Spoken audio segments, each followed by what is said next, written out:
Hi friends, my name is Anat Hassan and I am an English trainer. Friends, हमारे पिछली video में हमने tenses के नाम और उनके हेल्पिंग वर्ब सीखे थे। आज हमारा सबसे इम्पॉर्टेंट टेंस और सबसे पहला टेंस है प्रेजेंट इंडेफिनिट टेंस। दोस्तों, प्रेजेंट इंडेफिनिट टेंस ये वो टेंस है जो हमें इस बारे में बताता है कि कोई काम, कोई इवेंट अभी होता है। सबसे पहले हम इसके हेल्पिंग वर्ड्स को, इसकी उर्दू पहचान को और इस पर कुछ एग्जाम्पल्स डिस्कस करेंगे और बाद में थोड़ी बहुत इसके इस्तेमालात के बारे में पढ़ेंगे ताकि हमें प्रेजेंट इंडेफिनिट टेंस क्लियरली समझ आ जाए। और ये एक ऐसा टेंस है जिसे बार बार हम अपनी स्पीकिंग में इस्तेमाल करते हैं। तो चलिए फ्रेंड्स, स्टार्ट करते हैं आज का हमारा पहला tense, present indefinite tense. Present indefinite tense दोस्तों, जैसे हमारे पिछले वीडियो में हमने डिस्कस किया था कि इसके दो हेल्पिंग वर्ब्स है, डू, डज। और प्रेजेंट इंडेफिनिट टेंसेस में first form of the word इस्तेमाल होता है।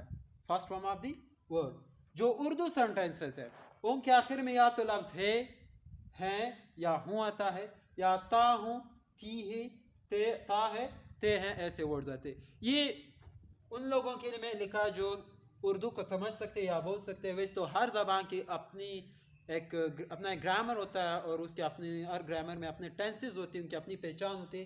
तो यहाँ पर मैंने उनकी उर्दू रिकग्निशन प्रेजेंट इंडेफिनिट की और इंग्लिश के हेल्पिंग वर्ब्स लिखे हैं। तो प्रेजेंट इंडेफिनिट टेंस के दो हेल्पिंग वर्ब है, एक हेल्पिंग वर्ब है डू और दूसरा हेल्पिंग वर्ब है डज।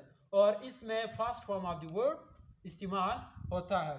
जो डू इस्तेमाल होता है वो सब्जेक्ट के पहले ग्रुप से, जो हमने हमारी पहली वीडियो में डिस्कस किया था, I, we, you, they, plural name. Do इस्तेमाल होता है I, we, you, they, plural name के साथ। और डज इस्तेमाल होता है he, she, it, singular name के साथ। आज हमारा टॉपिक सिर्फ डू पर होगा। अगर हमें डू बखूबी समझ आ जाए तो हम इजीली डज को भी समझ सकते हैं। तो आज हमारा पूरा टॉपिक डू पर होगा और इसी के साथ साथ ये भी पढ़ेंगे कि प्रेजेंट इंडेफिनिट को हम आम तौर पर इस्तेमाल कहाँ करते हैं। तो चलिए दोस्तों, स्टार्ट करते हैं। तो प्रेजेंट इंडेफिनिट डू डज जिसके हेल्पिंग वर्ब है, जिसमें हम फर्स्ट फॉर्म द वर्ब इस्तेमाल करते हैं। इसका कुछ एग्जाम्पल मैंने दिए। जो पहला एग्जाम्पल है, I read story books. I read story books, ये हो गया सब्जेक्ट, या हमारे पास सब्जेक्ट है, आई हो गया यानी पहले ग्रुप से सब्जेक्ट होगा। उसके बाद first form of the word यानी ये हो गया सब्जेक्ट, ये हो गया first form of the word story books, ये हो गया हमारा object. I read story books, मैं कहानी की किताबें पढ़ता हूँ। आई रीड स्टोरी बुक्स, मैं कहानी की किताबें पढ़ता हूँ। इसका मतलब ये है कि जो सब्जेक्ट है यानी जो हमने पहले ग्रुप से लगाया उसके फौरन बाद हमने फर्स्ट फॉर्म पर लगाया। सवाल उठ सकता है कि हेल्पिंग वर्ब्स तो डू डज है, तो डू इस्तेमाल क्यों नहीं हुआ है, जबकि अभी हमने पढ़ा कि पहले ग्रुप के साथ डू इस्तेमाल होता है। तो यहाँ पर डू इस्तेमाल क्यों नहीं हुआ है? I read story books do का है। तो गौर से सुनेगा स्टूडेंट्स, जो सादा जुमले होते हैं, सॉरी सादा हम नहीं कह सकते बल्कि अफॉर्मेटिव सेंटेंसेस जो होते हैं, यानी अफॉर्मेटिव सेंटेंसेस, जो यहाँ पर भी मैंने एक बार फिर से लिखा है, आई रीड अ बुक, मैं एक किताब पढ़ता हूँ। यहाँ पर जो मैंने ये लिखा है ये अफॉर्मेटिव सेंटेंस है। Affirmative,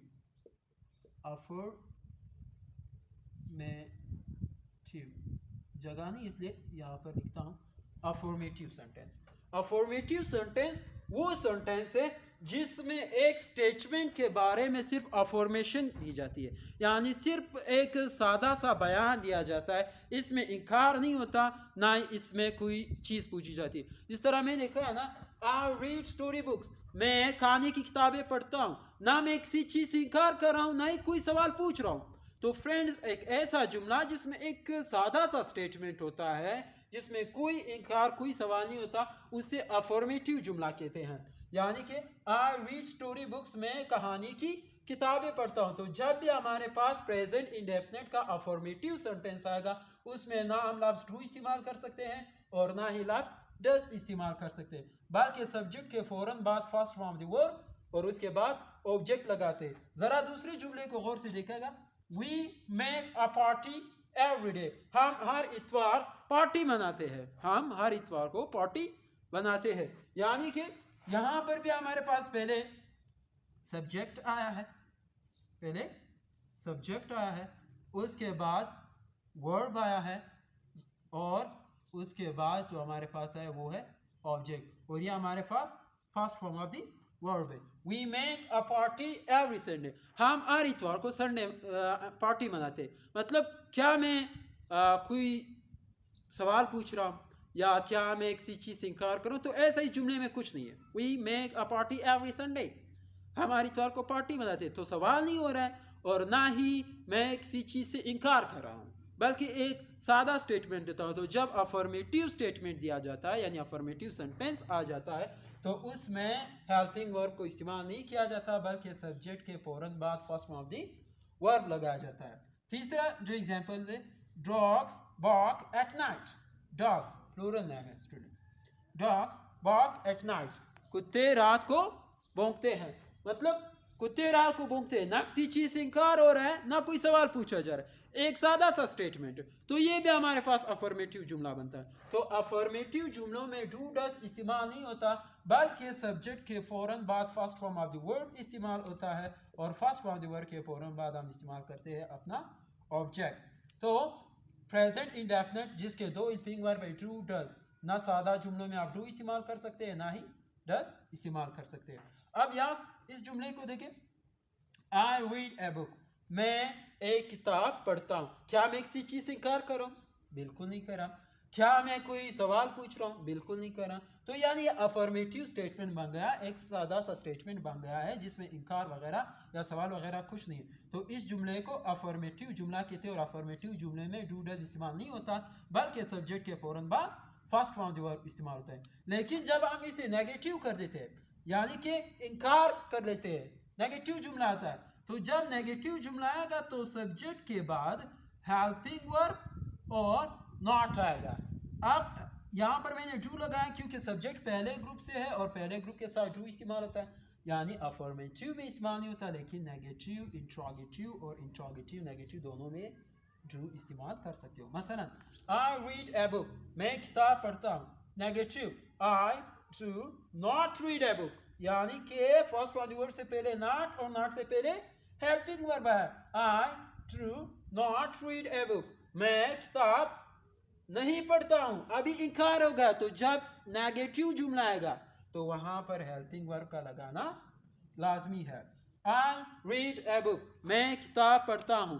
I do not read a book, मैं किताब नहीं पढ़ता हूं। अब इंट्रोगेटिव जुमला क्वेश्चन वाला है, सवाल हो रहा है, तो जब आप सवाल करते हैं तो हेल्पिंग वर्ब को, जो भी हेल्पिंग वर्ब हो, यहाँ पर तो फिलहाल हमारे पास डू है क्योंकि प्रेजेंट इंडेफिनिट में बात हो रही।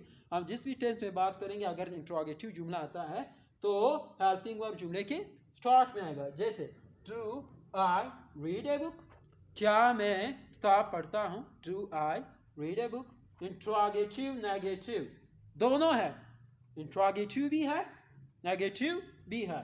Do I not read a book, क्या मैं किताब नहीं पढ़ता हूँ। देखो, क्या मैं किताब नहीं पढ़ता हूँ मतलब सवाल भी हो रहा है और नॉट का लफ्ज भी इस्तेमाल हो रहा है। तो प्रेजेंट इंडेफिनिट के दो हेल्पिंग वर्ब है, डू डज, डू इस्तेमाल होता है फर्स्ट ग्रुप के साथ, डज इस्तेमाल होता है सेकंड ग्रुप के साथ। और आज हमारा टॉपिक सिर्फ डू पर ही है और डू सादा यानी सॉरी अफर्मेटिव सेंटेंसेस में इस्तेमाल नहीं होता, जबकि नेगेटिव, इंट्रोगेटिव और इंट्रोगेटिव नेगेटिव में आप डू को इस्तेमाल लाजमी करेंगे। और अगर आपका सब्जेक्ट दूसरे ग्रुप से आता है तो आप डज को इस्तेमाल करेंगे, जो हमारा नेक्स्ट लेसन होगा।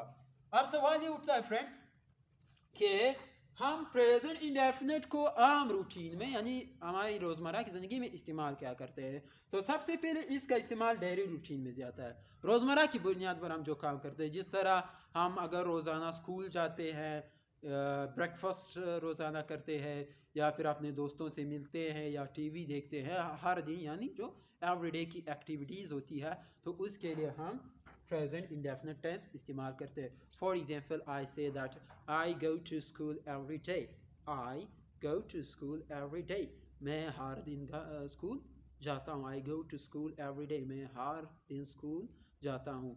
तो डेली रूटीन के लिए ये इस्तेमाल होता है। फैक्ट के लिए इस्तेमाल होता है। फैक्ट से मुराद ये हकीकत के लिए इस्तेमाल होता है, जो यूनिवर्सली भी हो सकता है। मसलन हम कुछ यूँ कहते हैं, sun rises to the east, यानी सूरज ईस्ट की तरफ से निकलता है, तो ये एक फैक्ट है। तो फैक्ट के लिए भी प्रेजेंट इंडेफिनिट टेंस इस्तेमाल होता है।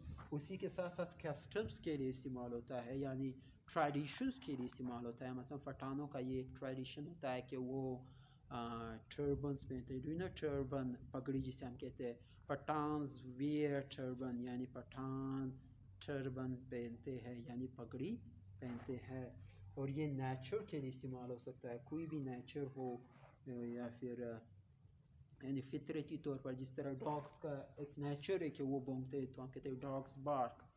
ओके, ठीक उसी तरह गधे जो होते हैं वो हींगते हैं ना, तो डंकीज बै पै, ओके, गधे हींगते। ठीक उसी तरह जो सांप होते हैं उनका काम होता है डसना, इसकी एक नेचर है। तो स्नैक्स बाइट द पीपल या bite the other animals.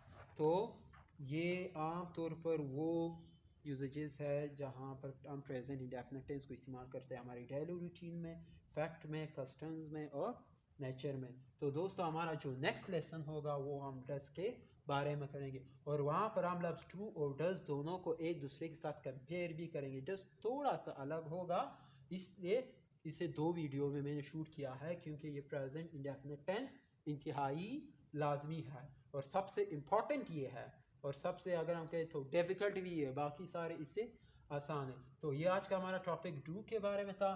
Friends, हमारा नेक्स्ट टॉपिक इंशाल्लाह डस के मतलब होगा, और हमारा प्रेजेंट इंडेफिनिट टेंस भी इंशाल्लाह हमारे नेक्स्ट वीडियो में कवर हो जाएगा। So friends, subscribe to my channel, press the bell icon, click the all option and share the video. Thank you students. See you next time.